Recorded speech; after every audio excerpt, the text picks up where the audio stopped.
Hello everyone, and welcome to a brand new episode of Solitary Confinement, where I play all 150 solitaire games from Douglas Brown's 150 Solitaire Games. And today's the one, number 150. Didn't think it would actually happen. I thought for sure the math would be off. You'd only have 149 or maybe even 151, but no, it is an even 150. I managed to play every single one. And today's game is 4 in a row. So it's another puzzle game. And yeah, let's just get started. Take any 12 cards from the pack. Okay. I did read this through, but it says take any 12 cards and deal them face down in rows, so that there will be 4 cards in each horizontal row and 4 in each vertical row. Wait a second. How? Take any 12 cards from the pack and deal them face down in rows, so that will be 4 cards in each horizontal row. Okay, 1, 2, 3, 4, and 4 in each vertical row. That's not how the number 12 works. I mean, it only makes sense that it ends the way it begins, or the die it as you live, making rules that don't make any sense. Take any 12 cards and deal them face down in rows, so that there will be 4 cards in each horizontal row and 4 in each vertical row. That is 12 cards. Okay, whatever. I'm skipping to the next section. The system is to deal 9 cards in a square, then deal 1 on the first card of the first row, another on the second card of the second row, and the last on the third card in the third row. All rows except diagonals will then contain exactly 4 cards. Wait. Oh, that was the solution? So, dang it, it needs to be clearer. So, okay. I need to have 4 cards. So it says deal them in rows, such that there's 4 cards in each row and 4 in each. So yeah, you just go like this, and that way there's 4 in this vertical row, 4 in this vertical row, 4 in this vertical row, and then 4 in the horizontal. So it just gave me the answer. It says the system is to deal 9 cards in a square. I didn't realize the system meant the answer. I thought the system just meant, like, here's the system in place in order to run the puzzle, Take any, so that there will be 4 cards in. I never know when he's asking me to do something or asking me to try something. So when he says take 12, deal them face down, so that, yeah. But apparently that's it. That was the whole puzzle, is just getting 4 cards in each row and column. Which, yeah, don't call them vertical rows. They're called columns, dude. What's your deal, Douglas Brown? Why have you been making me do all this? I mean, you haven't been making me do all this. I've been the one making me do all this. This isn't even one I can replay because it's a puzzle. I can't have the last episode be 4 minutes long. Well, I guess this gives us time to not recuperate. Reminisce? Yeah. I mean, I got through all. I'm going to read the back of the book. Here are 150 different solitaire games. Not quite true. Most of them are repeats, ranging from simple to fiendish, using 1, 2, or 3 decks of cards. I think there were only ever like 3 of them that called for 3 decks of cards. Actually, that might be in the whatchamacallit. Nope, it's not in the table of contents. Everyone knows how to play simple Canfield and double Canfield. Well, I mean, Canfield is the normal one. Double Canfield, is that just the one with 2? What was double Canfield? Who here remembers what double Canfield was? Double Canfield 82. It's like, I can guess, but I have like 3 different guesses for double Canfield. Is it just playing with 2 decks? Double Canfield. This is the greatest of all 2-pack solitaires, but it is not played by a single player. Ah, yes. That's the one that cheated. I believe it is, throughout the whole book, the only one that cheated.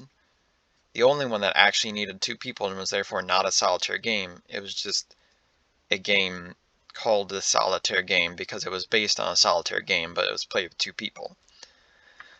Okay, but do you know how to play Royal Families, San Juan Hill, Shah of Persia? Let's see. Royal Families, I don't remember San Juan Hill. I remember that, if I do, I remember it being based on something.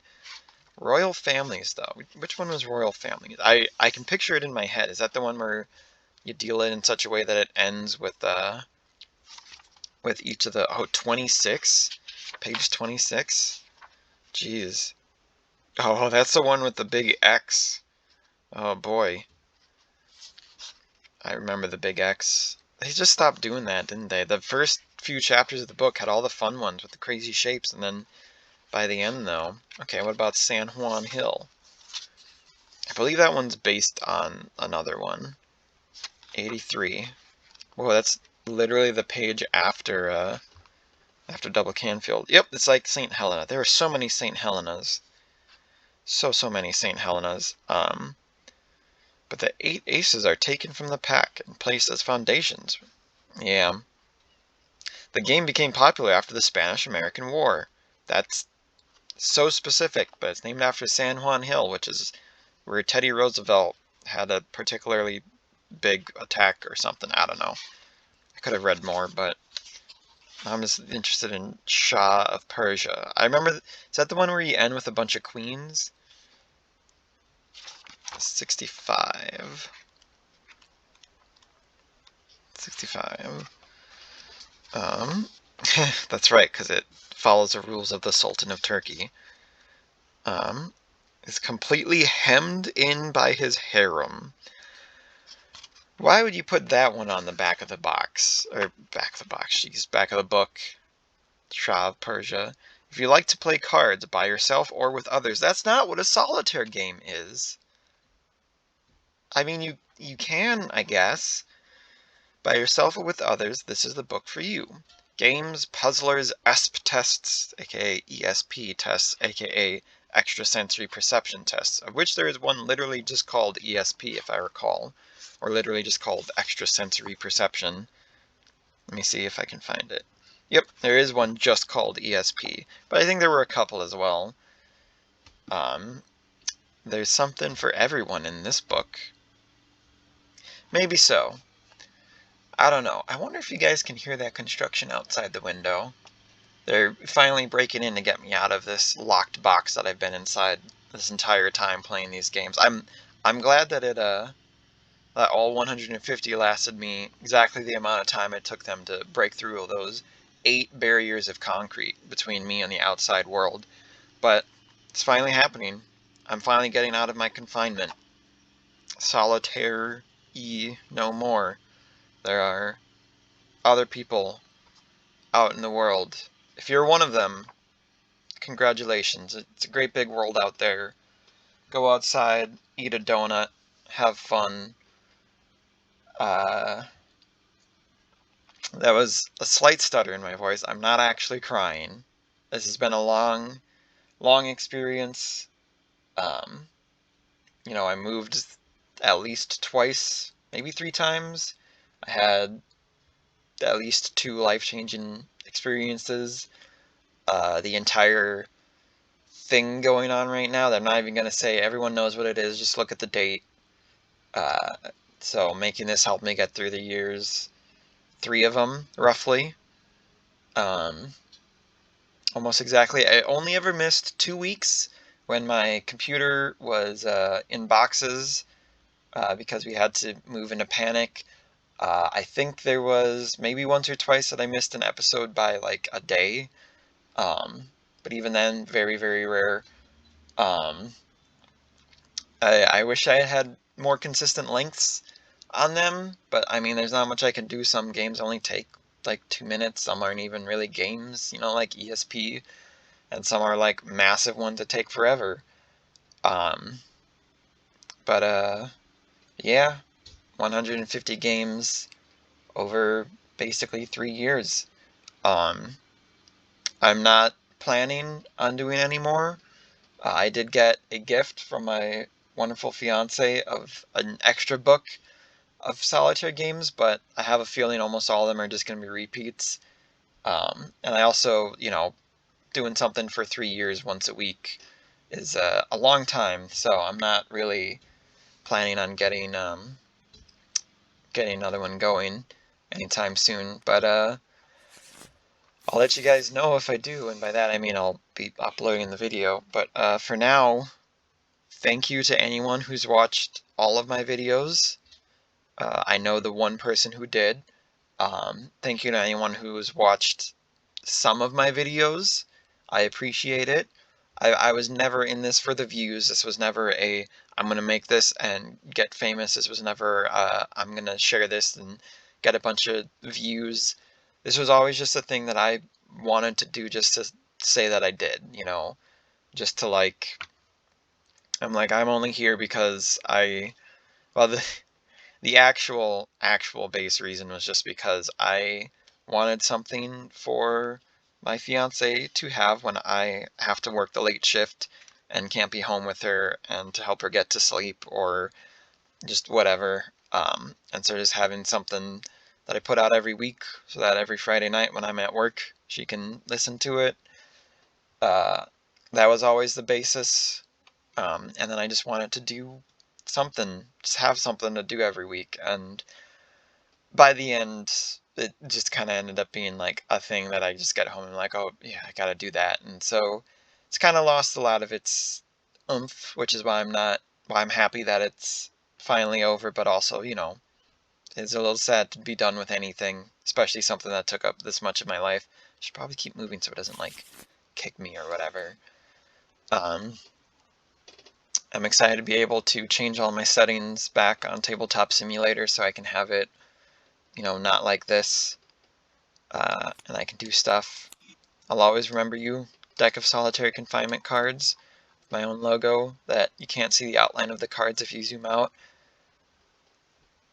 See? And then if you zoom in, you can see it. Because I whipped these together because I felt like it. But now, after years of working with Tabletop Simulator, I can easily make a deck way better than this. But yeah, thanks again to everyone. It was a hoot. Thank you, Douglas Brown. I don't know if you're still alive or out there, but this is probably more effort than you thought anyone would put into your book. Some of them were pretty alright. I would say about half of them were a waste of space, just repeats with minor changes. You do know that starting with the king and going to ace, and starting an ace and going to king is the same game. It looks different, but that's it. Mechanically, it's the same. And, same with starting with the king, ace 2 3 through queen, it's the same as starting with an ace and whatever. And starting with an ace as a foundation or not barely counts as a difference. Technically, it makes it slightly easier, which you did say. You did say in them. You were like, oh, this makes it a little easier. So I guess I can't fault you for that, but dude. But hey, I had fun with some of them. They weren't all bad. Uh, like I said, about half of them were pretty much a waste of space. Of those left, about half of them were fine. They were at least they were either different enough that it was okay, this is something different, or they were a puzzle that you do once. And then of those left over, about half of them are ones that if somebody else were playing, I would not think it was weird or think that they were making things overly complicated. I would go oh, okay, huh, all right. And then yeah, the last what am I at here? 1/8, half of half of half. Yeah, the last 1/8. So 1/8 of 150 would be about. Wait, I know this. Because 160 is 80 times 2. So that would be 20, so a little less than 20. So about 17 of them, good. 17 of them would play again. I think some of you, I don't know if I've ever played any in person. I think I have. Way in the early parts, I definitely did, but in the last, 50, I don't know if I played any of them in person, but, they're not bad. And then, obviously you didn't make up all of them, and most of them are just, found stuff. And, I can't credit you for Canfield. That's super famous, but, yeah. Alright, that's everything. Thanks for watching. I'll give it one last flip. This game did, I guess I can say that this game did kind of suck. And that is what I do when a game sucks. And, gotta end with a bang, right? I was tempted to do, some extra thing for this episode, but I think it really works best when it's just a simple goodbye. Thanks, everyone. Have a nice life. Bye.